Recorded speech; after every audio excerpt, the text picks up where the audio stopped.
السلام علیکم ناظرین۔ زرار بن ازور ایک ایسے انسان تھے کہ اس دور میں دشمن ان کے نام سے کانپ اٹھتے تھے، ان کی راہ میں آنے سے کتراتے تھے۔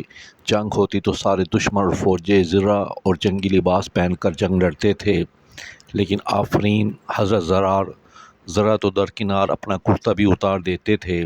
لمبے بال لہراتے چمکتے بدن کے ساتھ جب میدان میں اترتے تو ان کے پیچھے دھول نظر آتی تھی اور ان کے آگے لاشیں۔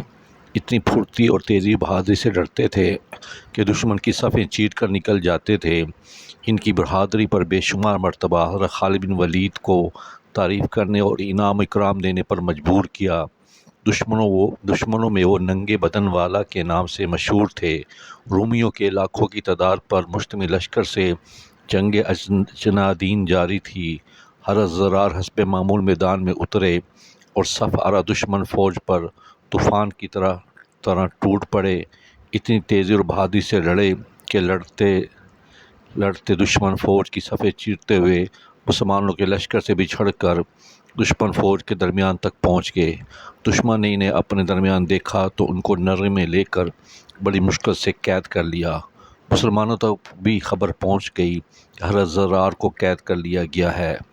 حضرت خالد بن ولید نے اپنی فوج کے بہادر نوجوانوں کا دستہ تیار کیا اور حضرت زرار کو آزاد کروانے کے لیے ہدایات وغیرہ دینے لگے۔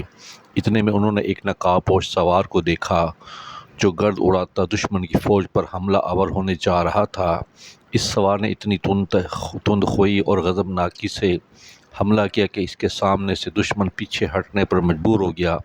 حضرت خالد اس کے وار دیکھ کر اور شجاعت دیکھ کر اش کر اٹھے اور ساتھیوں سے پوچھا یہ سوار کون ہے، لیکن سب نے لا علمی ظاہر کی کہ وہ نہیں جانتے۔ حضرت خالد نے جوانوں کو اس سوار کی مدد کرنے کو کہا، خود بھی مدد کرنے اس کی جانب لبکے۔ گھمسان کی جنگ جاری تھی۔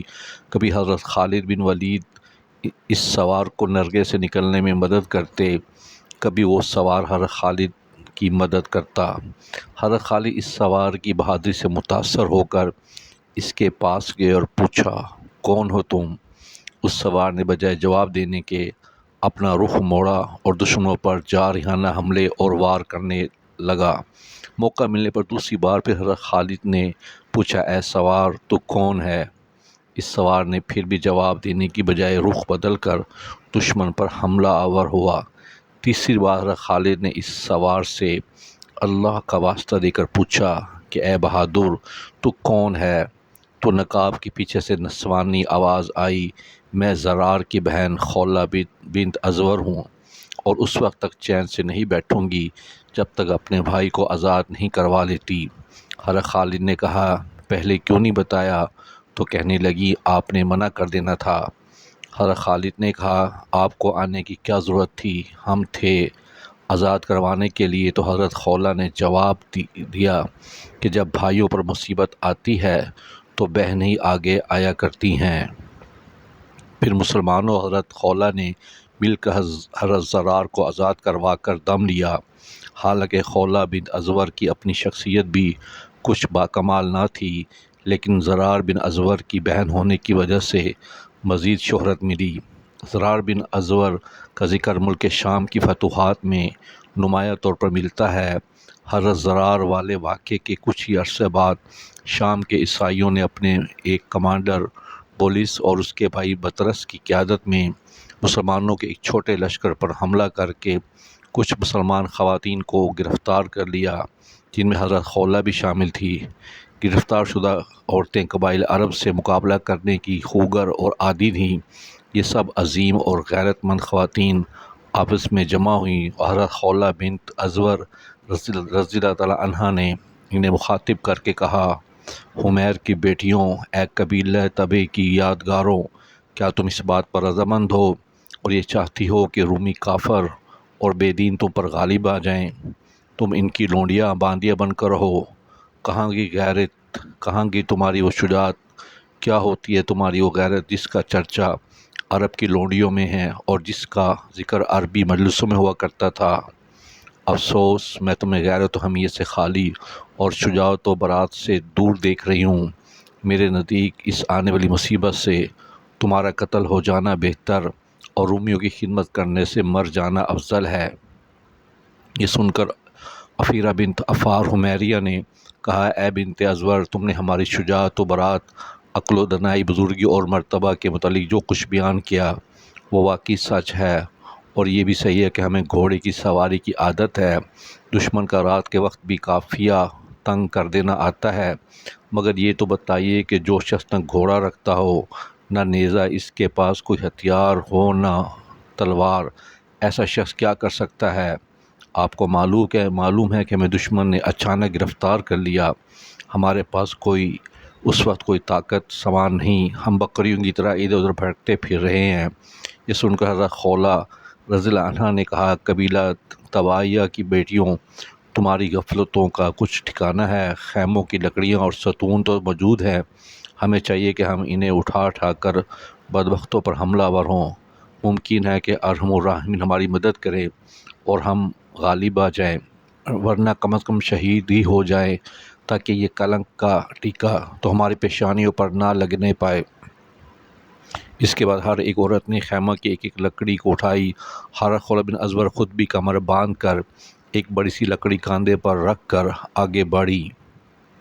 حضرت خولہ نے اپنی اس نسوانی فوج کو مخاطب کیا، اگر تم کمزور ہو گئیں تو یاد رکھنا تمہارے سینوں کو نیزے توڑ دیں گے اور تمہاری گردنوں کو تلواریں کاٹ ڈالیں گی، تمہاری کھوپڑیاں اڑ جائیں گی، تم سب یہیں ڈھیر ہو کر رہ جاؤ گی۔